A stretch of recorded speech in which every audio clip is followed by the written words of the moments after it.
بسم الله الرحمن الرحيم.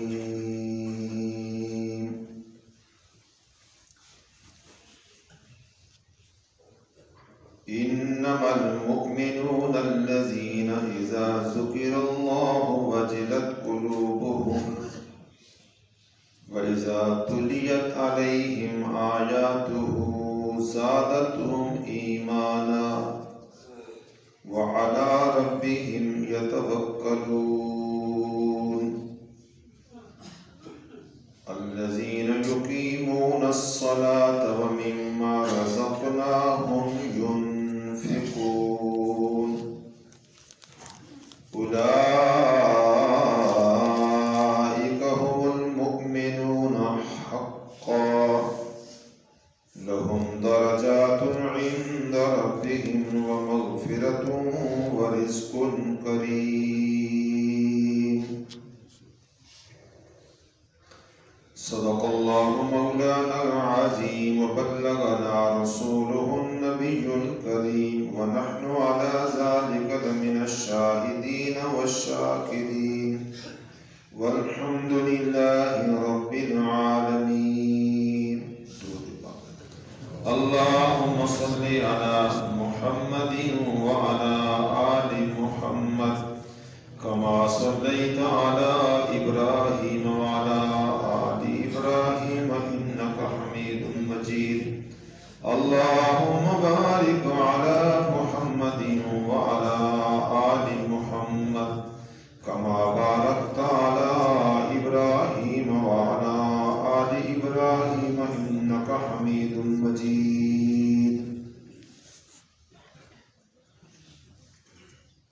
انتہائی قابل صد تکریم میرے بزرگوں اور نوجوان بھائیوں،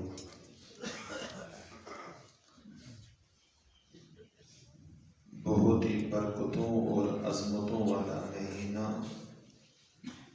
رمضان المبارک کا جاری ہے اور اس کا پہلا عشرہ اپنی تکمیل کے قریب ہے۔ رحمت عالم صلی اللہ علیہ وسلم کا ارشاد ہے کہ رمضان کا مہینہ 3 عشروں پر مشتمل ہے۔ پہلا عشرہ رحمت کا ہے اور دوسرا عشرہ مغفرت کا ہے اور تیسرا عشرہ جہنم سے آزادی کا ہے۔ تو اس تقسیم میں امت کے لیے ایک پیغام چھوڑا کہ اللہ تعالیٰ کی طرف سے بہت بڑا انعام ہے آپ کے پاس۔ پہلے 10 دن رحمت کے،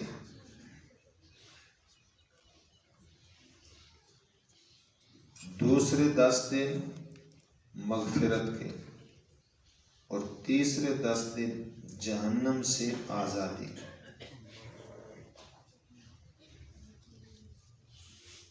اللہ کی رحمت جب آتی ہے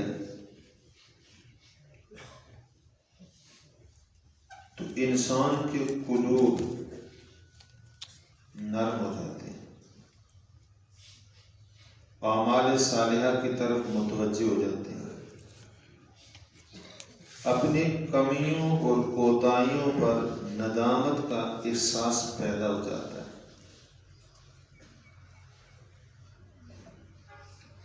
پہلے 10 دن رحمت کے اس دل کی سخت زمین کو نرم کرتے ہیں۔ جیسے بہت طویل عرصہ بارش نہ ہو تو زمین بنجر بن جاتی ہے، پتھر بن جاتی ہے، سخت ہو جاتی ہے۔ اس سخت زمین میں کوئی بجائی کرو تو کچھ پیدا نہیں ہوتا، تو ہر آدمی کہتا ہے دعا کرو بارش ہو جائے۔ بارش کیوں ہو؟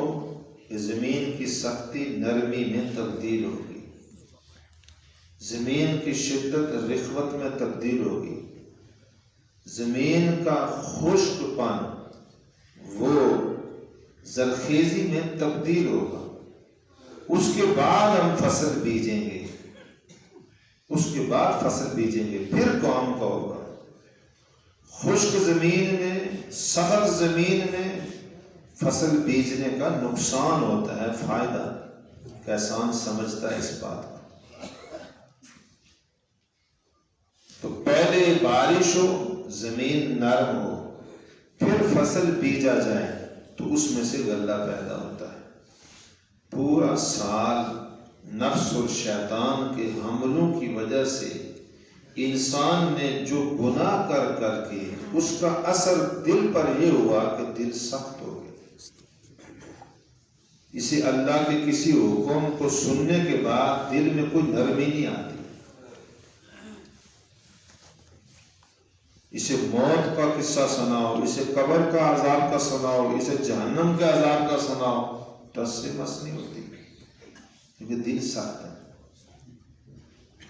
ثم قست قلوبکم من بعد ذلک فہی کالحجارہ، اللہ خود قرآن میں کہتا ہے کہ تمہارے دل سخت ہو گئے جیسے پتھر سخت ہوتا ہے، اور اشد قسوہ، بعضوں کے پتھر سے بھی زیادہ سخت ہو جاتے ہیں۔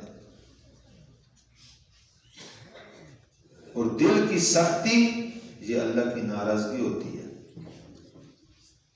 حضرت موسیٰ علیہ السلام کو جب بہت ستایا گیا فرعون کی طرف سے،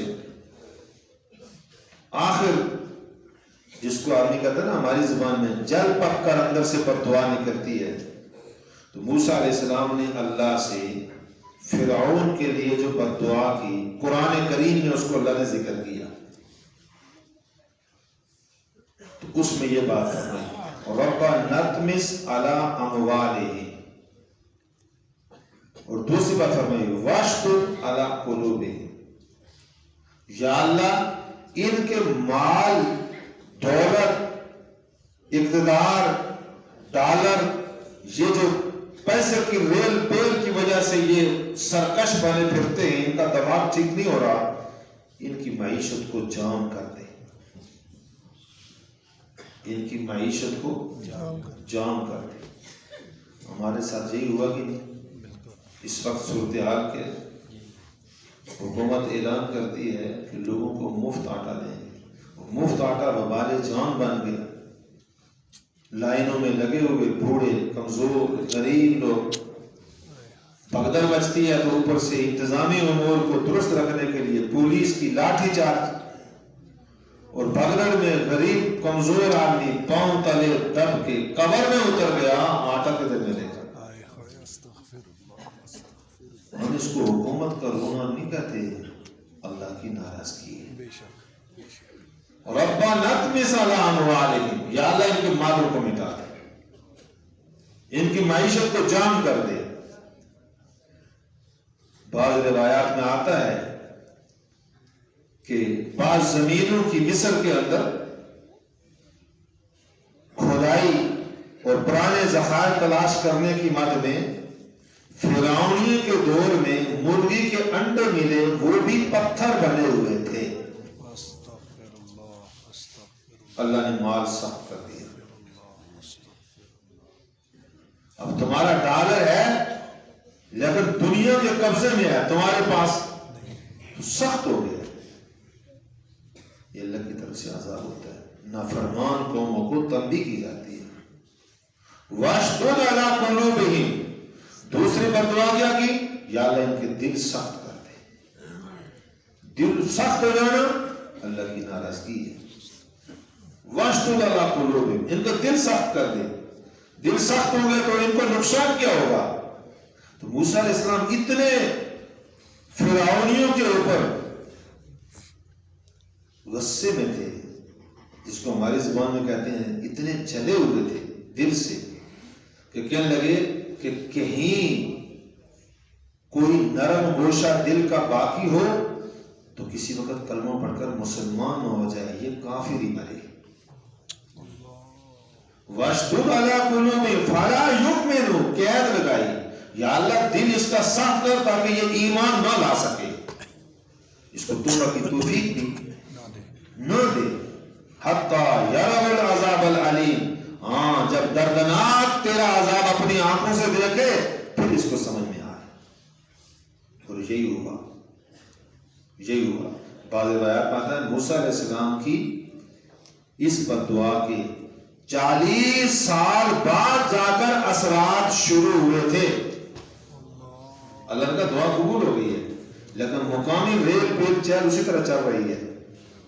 40 سال بعد اللہ کے عذاب کے اثرات شروع ہوئے, کھیت جام ہونا شروع ہوئے, پھل جام ہونا شروع ہوئے, معیشت تباہ ہو گئی. پھر بنی اسرائیل کے تعاقب کے غرور میں گھروں سے اللہ نے نکالا اور اپنے دریا میں فرعون کو ڈبو دیا, اور پھر جہنم کی آگ میں آج تک جل رہے ہیں. قرآن کہتا ہے النار یعرضون علیہا غدوا وعشیا, فرعونیوں پر آگ پیش کی جاتی ہے صبح اور شام. عذاب قبر ہے, چل رہا ہے, آج بھی چل رہا ہے. میں اور آپ دنیا میں, وہ برزخ میں, وہاں عذاب چل رہا ہے. اور آگے فرمایا وَيَوْمَ تَقُومُ السَّاعَةُ, اور جب قیامت قائم ہوگی اس دن کوئی چھٹی نہیں ہوگی. حکم ہوگا ادخلوا آل فرعون اشد العذاب, ان فرعونیوں کو آپ پہلے عذاب سے زیادہ سخت عذاب میں داخل کرتے ہیں. عرض کرنا یہ تھا کہ دل سخت ہوتے ہیں تو یہ نقصان ہوتا ہے. اور دل سخت کس طرح ہوتے ہیں کہ آدمی جب گناہ کرتا ہے, گناہ کبیرہ, تو اس کے دل پر ایک دھبا لگتا ہے, کالا سیاہ دھبا. جیسے سفید کپڑے پر کالا داغ لگے تو دور سے ہر آدمی کو دیکھ کر نظر آتا ہے. یہ اندر جو دل ہے, جب گناہ آدمی کرتا ہے اس کے اوپر ایک سیاہ دھبا لگ جاتا ہے.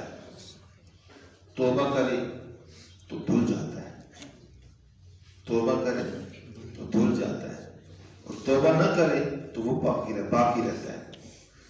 اس کے ہوتے ہوئے دوسرا گناہ کیا تو دوسرا داغ لگ گیا, تیسرا کیا تیسرا لگ گیا, حتیٰ کہ گناہ کرتے کرتے دل اس کا سیاہ ہو جاتا ہے.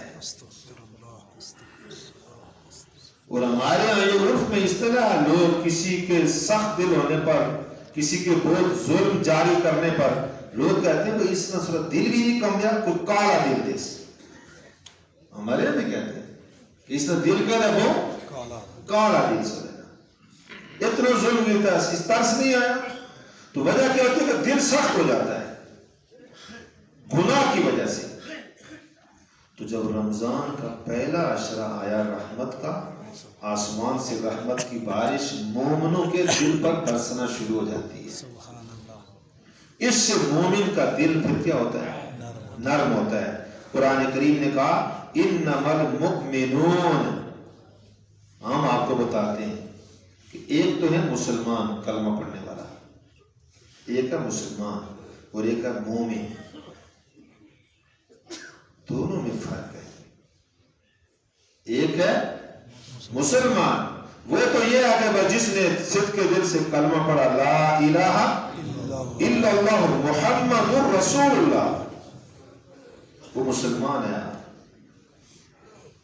احناف کا فتویٰ اس پر ہے, یہ نماز نہیں پڑھتا پھر بھی ہم اس کو مسلمان کہیں گے, روزہ نہیں رکھتا ہم اس کو مسلمان کہیں گے, زکوٰۃ نہیں دیتا ہم اس کو مسلمان کہیں گے, حج نہیں کرتا ہم اس کو مسلمان کہیں گے, چوری چکاری کرتا ہے, ڈکیتی کرتا ہے, قتل و غارت کرتا ہے, گناہ کرتا ہے, لیکن ہم اس کو مسلمان ہی کہیں گے.